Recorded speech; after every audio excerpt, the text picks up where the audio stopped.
तो जो फ़ोन आया था इसका हम लोग सीपीयू जो सॉर्टिंग रिमूव था उसको रिमूव कर दिए हैं एंड देखते हैं सेट चालू होता है कि नहीं। तो देख सकते हैं ये सेट ऑन हो गया, वही सेट है।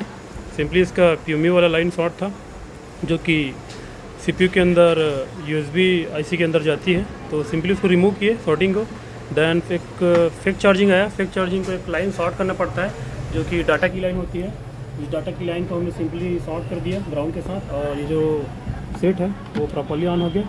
चार्जिंग एम्पियर भी एकदम 1.6 आने लग गया, देख सकते हैं यहाँ पे ये 1.5 1.2 हो रहा है। बाकी जो सेट है वो चालू हो गया।